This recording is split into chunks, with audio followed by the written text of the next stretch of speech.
Good morning मेरे class 12 के students, welcome back to my channel. मैं सीएमए नीतीश अग्रवाल आज आप लोग को चैप्टर 1 का सेकंड क्लास में लेके आया हूं। इससे पहले वाले क्लास में हम लोगों ने बहुत सारे बेसिक टर्म को समझा था कि मैनेजमेंट क्या होता है, एफिशिएंसी क्या होता है, इफेक्टिवनेस क्या होता है, लेवल्स क्या क्या होते हैं मैनेजमेंट के, ये सारी चीज़ हम लोगों ने सीखा था। और साथ ही साथ हम लोगों ने एक नया टॉपिक स्टार्ट किया था जिसका नाम था कोऑर्डिनेशन। जिसका नाम क्या था? कोऑर्डिनेशन। कोऑर्डिनेशन में हम लोग ने सीखा था कि भैया कोऑर्डिनेशन सबसे बड़ा प्राइमरी एक्टिविटी है किसी भी मैनेजमेंट के अंदर। अगर आपको मैनेजमेंट करना है तो आपको सबसे पहले क्या करना होगा? कोऑर्डिनेशन। उसके बाद जाके planning, organising, staffing, directing, controlling आएगा, उससे पहले नहीं आएगा। प्लानिंग, स्टाफिंग, डायरेक्टिंग, कंट्रोलिंग क्या होता है वो भी मैंने आपको समझाया था। क्या समझाया था कि मान के चलिए मेरे को चाउमीन खाने का मन कर रहा है तो वो हो गया प्लानिंग। प्लान करना, फ्यूचर के बारे में प्लान करना कि मैं चाउमीन खाऊंगा। उसके बाद चाउमीन खाने के लिए मेरे को क्या करना था? चाउमीन खाने को मेरे लिए क्या चाहिए था? रिसोर्सेज चाहिए था। क्या चाहिए थे? रिसोर्सेज। तो रिसोर्सेज को बोलते हैं ऑर्गेनाइजिंग, रिसोर्सेज को कहते हैं ऑर्गेनाइजिंग। ऑर्गेनाइजिंग के बाद होता है तुम्हारा रिक्रूटमेंट। भैया खुद तो बनाएंगे नहीं, दूसरा से बनवाएंगे, तो उसको हम लोग बोलते थे रिक्रूटमेंट। रिक्रूटमेंट के बाद हम लोग समझे थे डायरेक्टिंग। उसको बताते थे कि मेरे को चाउमीन में ऐसा चाहिए, वैसा चाहिए, ये डालो, वो मत डालो, मिक्स बनाओ, सिंपल बनाओ, इसको हम लोग बोलते थे डायरेक्टिंग।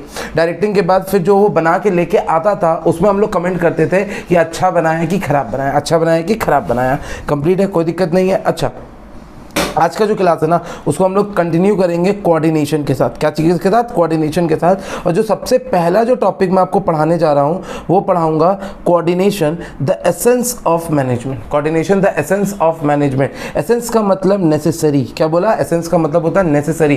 क्या कोऑर्डिनेशन मैनेजमेंट के लिए नेसेसरी है? क्या कोऑर्डिनेशन मैनेजमेंट के लिए नेसेसरी है? और अगर है तो क्यों है भाई? मेरे को रीज़न चाहिए। क्यों है भाई? मेरे को रीज़न चाहिए। एग्जाम में ये 6 मार्क्स के लिए आ सकता है। और 6 नंबर में आपको मेरे हैंड रिटन नोट्स, ये सब हैंड रिटन नोट्स है, इसको मैं खुद लिख के बनाया जा रहा हूं। और ये वाले चीज़ आप लोग को एग्जाम में बहुत ज़्यादा हेल्प करने वाला है। अच्छा, समझते। Coordination is considered as the essence of management because of the following reason. Exam में आएगा तो आपको ये सारे रीजन लिखने हैं। 3 रीजन है मेनली। कितने रीजन है? 3। 1, 2 एंड 3 रीज़न है जो आपको समझ में आना चाहिए। और अगर आपको ये समझ में आ गया तो आप लोग एसेंस ऑफ मैनेजमेंट के ऊपर पूरा क्या बन जाएंगे? पंडित बन जाओगे। अच्छा, सबसे the coordination needs to perform in the all function of management. अच्छा, एक बात बताइए, क्या मैं तुमको फंक्शन ऑफ मैनेजमेंट के बारे में समझाया? हाँ भैया, आपने फंक्शन ऑफ मैनेजमेंट के बारे में समझाया। क्या होता है function of management? Planning, organising, staffing, directing, controlling. POSDC। भैया पोस्ट डीसी के अंदर सबसे पहला काम आपको क्या करना होगा? भैया कोऑर्डिनेशन लगाना होगा। भैया एक बात बताइए, सिर्फ प्लानिंग में कोऑर्डिनेशन लगाते तो चल जाएगा? ना बाबा ना। सिर्फ ऑर्गेनाइजिंग में कोऑर्डिनेशन लगाए तो चल जाएगा? ना बाबा ना। सिर्फ हम लोग स्टाफिंग, डायरेक्टिंग, कंट्रोलिंग में लगाते, मतलब ये 5 में से किसी एक में कोऑर्डिनेशन लगाने से क्या चल जाएगा? ना बाबा ना, सारे में नहीं चलेगा। तो भैया क्या होगा? तो भैया हम लोग को सारे ऑल में क्या करना होगा?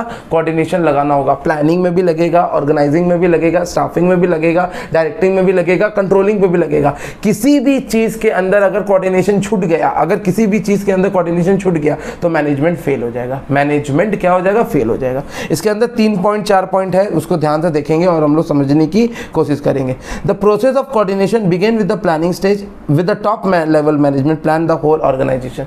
जैसे मैंने आपको समझाया था 3 लेवल होता है। कितना लेवल होता है? 3।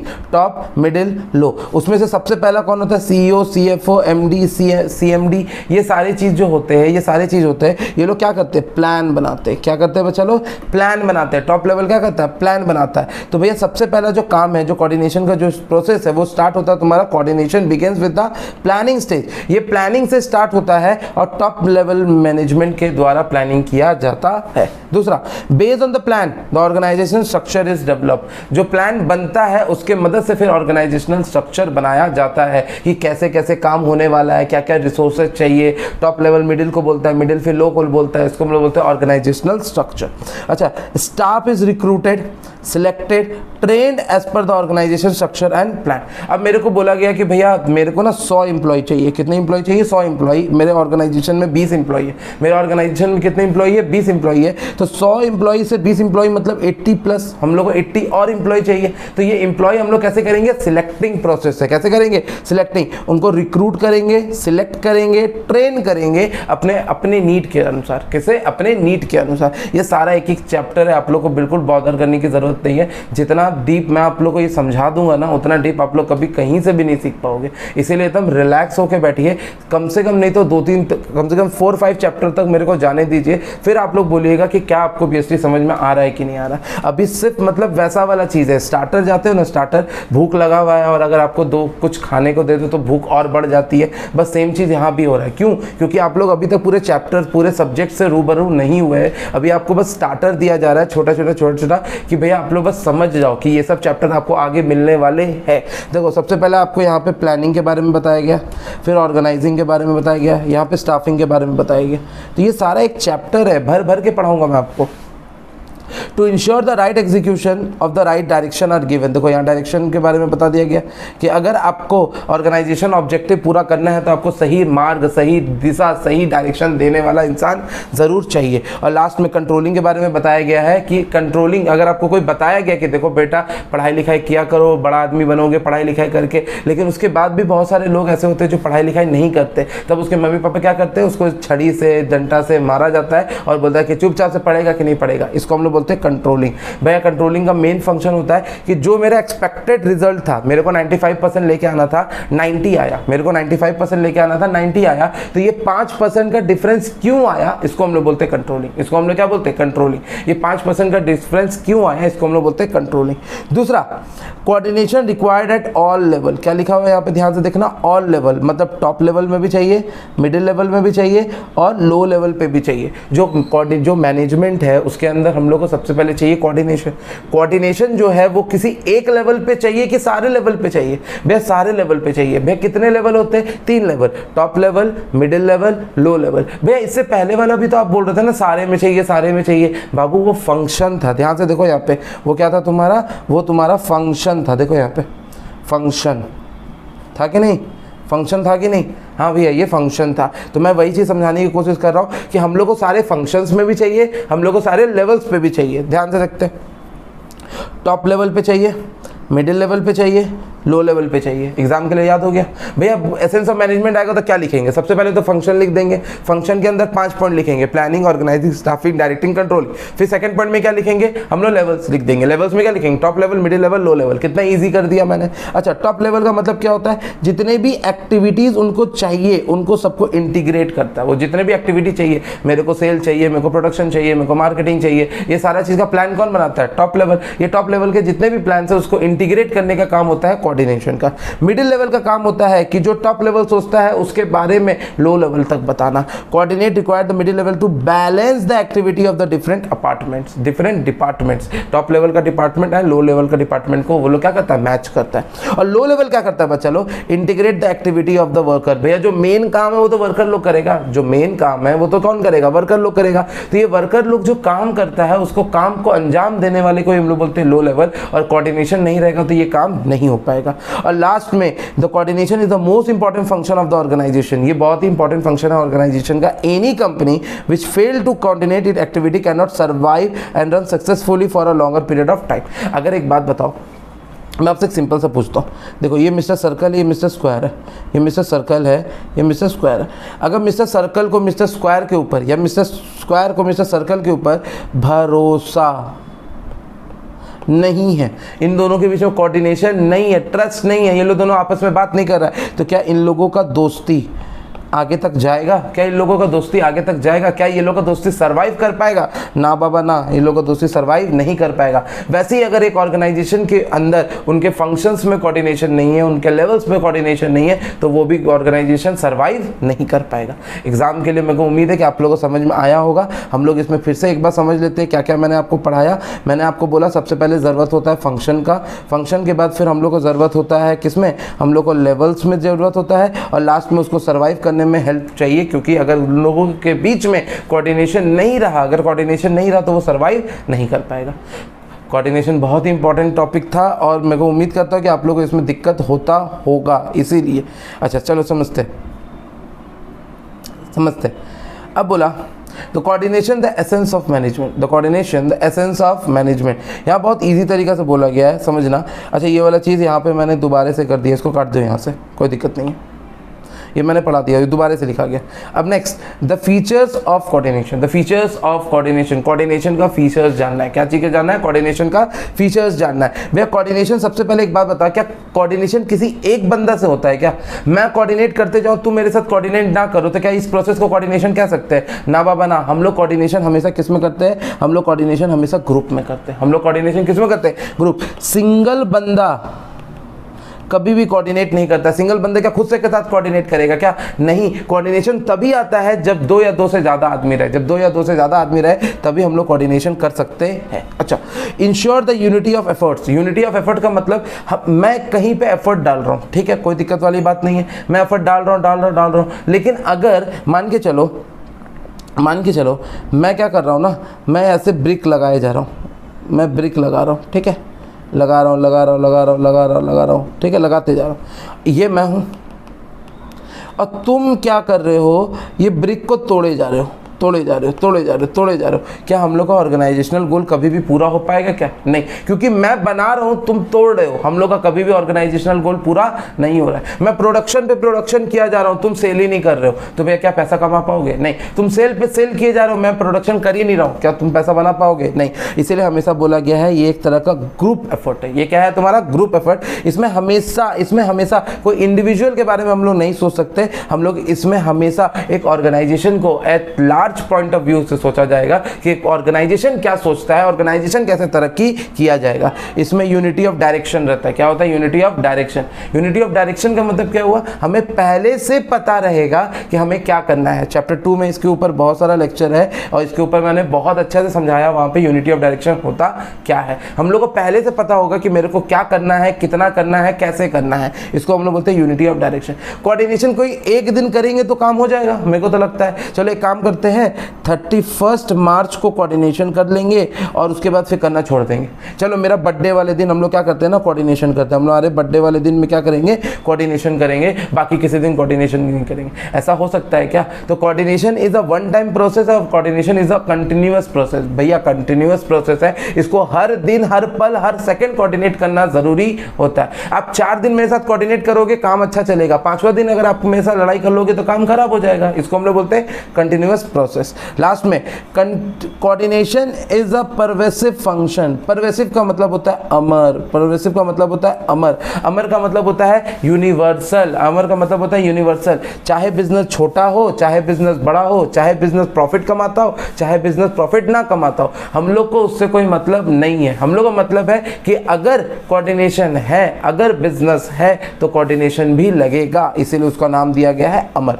अच्छा एक बार बताओ, एक ऑर्गेनाइजेशन में एक मैनेजर होता है क्या? एक ऑर्गेनाइजेशन में एक मैनेजर होता है कि बहुत सारे मैनेजर होते हैं? भैया क्या बात कर रहे हैं, आप ही ने बताया ना यहाँ पे कि बहुत सारे मैनेजर होता है। दिखाइए एक बार ज़रा, देखो बहुत सारे मैनेजर्स होते हैं। प्रोडक्शन मैनेजर होता है, सेल्स मैनेजर होता है, फाइनेंस मैनेजर होता है, और भी बहुत तरीके के मैनेजर होते हैं। तो ये सारे मैनेजर को कोऑर्डिनेशन लगाने की ज़रूरत है कि कोई एक मैनेजर भी लगाएगा तो काम हो जाएगा? ना बाबा ना, ये सारे मैनेजर को लगाना होगा। प्रोडक्शन वाला लगाएगा, सेल्स वाला लगाएगा, मार्केटिंग वाला लगाएगा, ये सारे वाले चीज़ों को हम लोग को समझना पड़ेगा। अगर हम लोग सारे मैनेजर्स मिलकर कोऑर्डिनेशन नहीं लगाए तो कोऑर्डिनेशन के द्वारा हमारा मैनेजमेंट फेल हो जाएगा। कोऑर्डिनेशन के द्वारा हमारा क्या हो जाएगा? मैनेजमेंट फेल हो जाएगा। बहुत अच्छी बात है। अच्छा यहाँ पे सामने लिखा हुआ है ना ग्रुप एफर्ट, तो ग्रुप के अंदर मैनेजमेंट का ग्रुप नहीं आता है क्या? मैनेजमेंट का ग्रुप आता है, एम्प्लॉय का ग्रुप आता है, हर तरह का ग्रुप आता है। और लास्ट फंक्शन बोलता है डेलिब्रेट फंक्शन। डेलिब्रेट फंक्शन का मतलब होता है जानबूझ के किया हुआ चीज।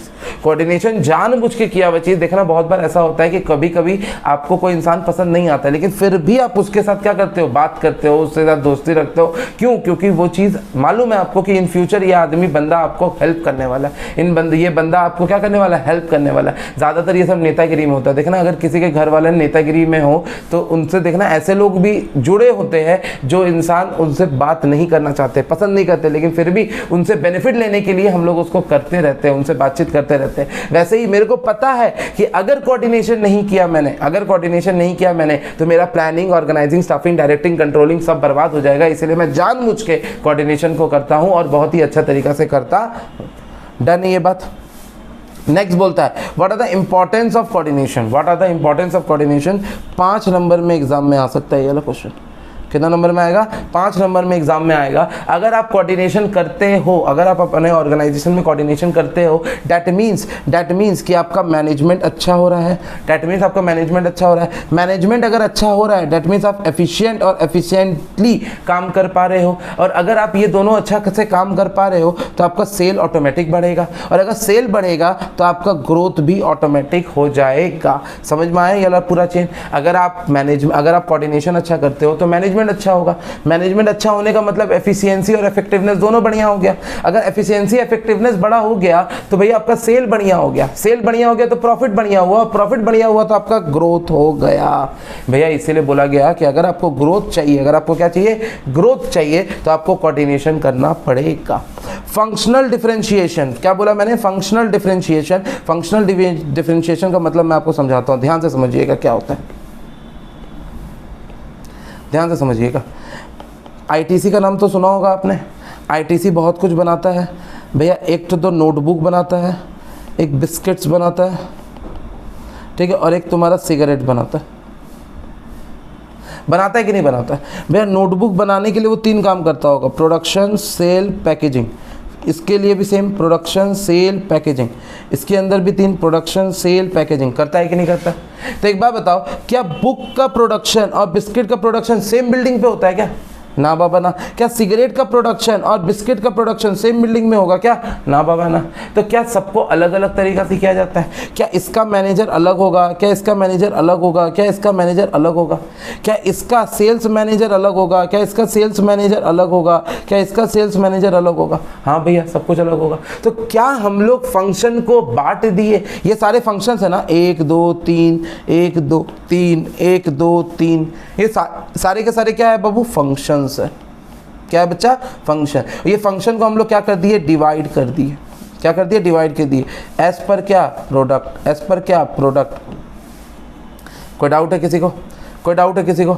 अगर हम लोग डिवाइड नहीं करते, अगर हम लोग डिवाइड नहीं करते तो क्या हम लोग कभी भी इस काम को कर पाते? क्या हम लोग कभी भी इस काम को कर पाते? एफिशिएंटली और इफेक्टिवनेस का जो बात हो रहा है वो हम लोग कर पाते? ना बाबा ना, हम लोग नहीं कर पाते। इसी को हम लोग बोला गया है फंक्शनल डिफरेंशिएशन। क्या बोला गया है? Functional differentiation. अच्छा, फिर बोला गया स्पेशलाइजेशन। क्या बोला गया बच्चा? स्पेशलाइजेशन। स्पेशलाइजेशन का मतलब होता है कि एक ही काम को करते करते उसमें महारत हासिल कर लेना। क्या कर लेना? उसमें महारत हासिल कर देना। लार्ज ऑर्गेनाइजेशन जितने भी होते हैं सबके पास बहुत अच्छा स्पेशलाइजेशन होता है। क्यों? क्योंकि वो बहुत दिन से एक ही काम किए, करते जा रहे, उसके ऊपर वो महारत हासिल कर लिया। क्या कर लिए? वो महारत हासिल कर लिए। They always take right decision in the right direction. They are the number of expert working in the organisation. If all of them work in their own way, it will be result in the confusion. So the need of the coordination activity of the expert in a common direction and get the maximum benefit of this effect. समझते बाबू? मैं expert हूँ मान के चलो, मेरे साथ एक और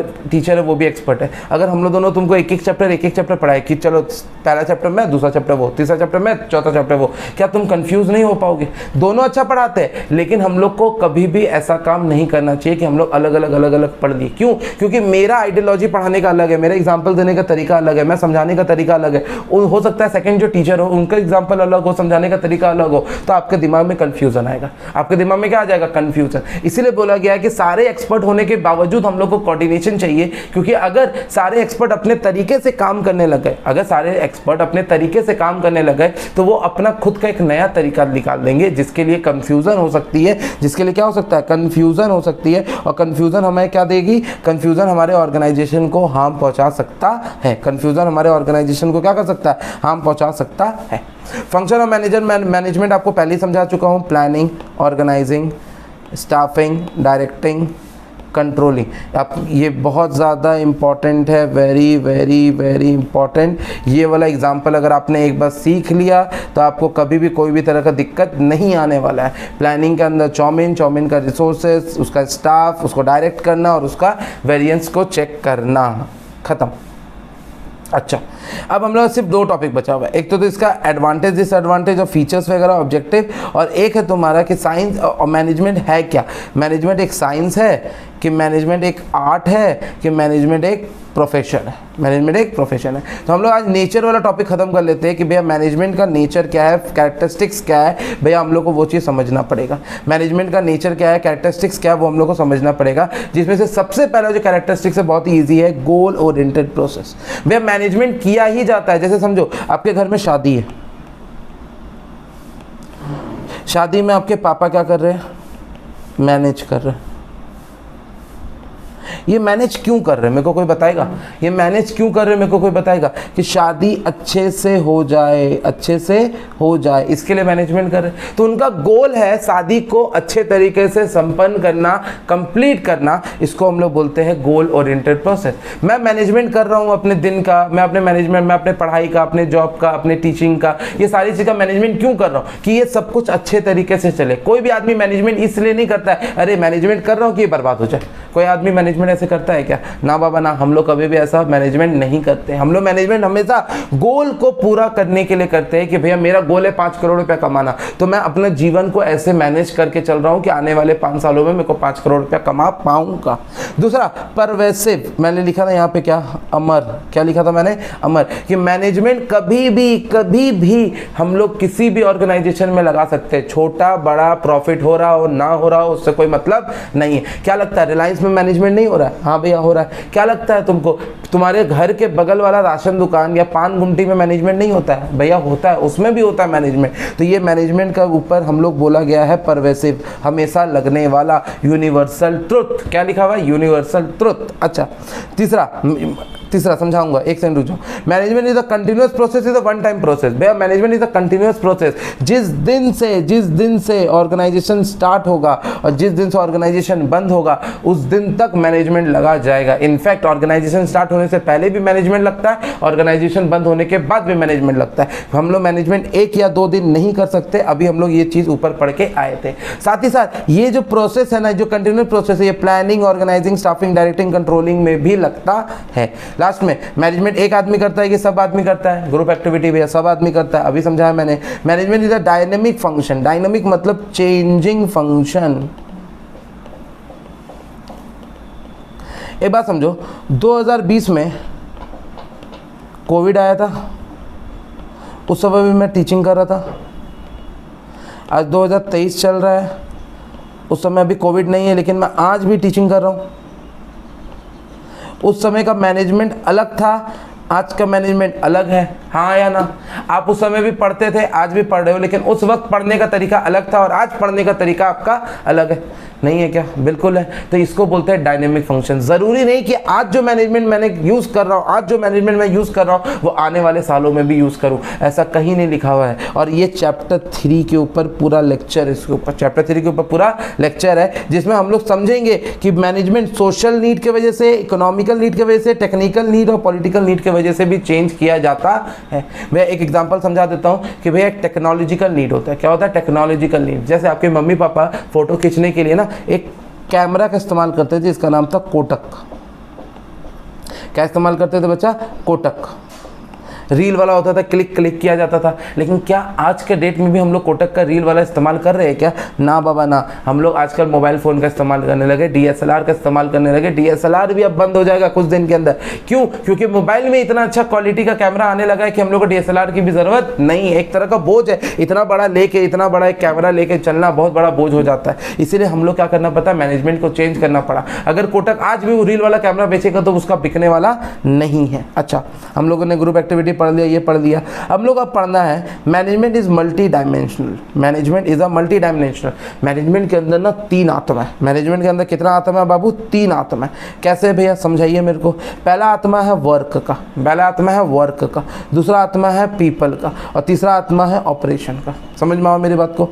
बोलता है मैनेजमेंट वर्क में भी लगना चाहिए, मैनेजमेंट पीपल में भी लगना चाहिए और मैनेजमेंट ऑपरेशन में भी लगना चाहिए। वह समझते हैं All organizations are set up to perform some tasks or goal. Management activity aims at achieving the goal to accomplish and the tasks depend upon the nature of the business. बोलता है जो ऑर्गेनाइजेशन के अंदर काम किया जा रहा है वही काम होना चाहिए जिसके मदद से मेरे को फ्यूचर बेनिफिट पहुंचे, जिसके मदद से मेरा फ्यूचर ओरिएंटेड गोल पूरा हो जाए, जिसमें मेरा 5 करोड़ रुपया कमाने का मन है, मैं 5 करोड़ रुपया कमा लूँ, मेरा वही काम पूरा होना चाहिए। अगर मेरा 5 करोड़ रुपया मैं कमा नहीं पा रहा हूँ, अगर मैं 5 करोड़ रुपया कमा नहीं पा रहा हूँ तो मेरा कोई काम करने का मतलब नहीं है। इसको बोलते हैं management of work, management of work. दूसरा बोलता है people refers to the human resources are the most important asset of the organisation. Management has set to the target accomplished through the people by making their strength active and the weakness irrelevant। बोलता है हर इंसान में कुछ अच्छाइयाँ होती है, हर इंसान में कुछ बुराइयाँ होती है, तो अच्छे इंसानों के अच्छी अच्छाइयाँ को निकाल के मैं अपना काम करवा लूँगा मैनेजमेंट के द्वारा, और उनके जो बुरा आदत है ना उसको मैं हटा दूंगा, उनके बुरा आदतों को मैं हटा दूंगा, इग्नोर कर दूंगा। क्या कर दूंगा बच्चा? इग्नोर।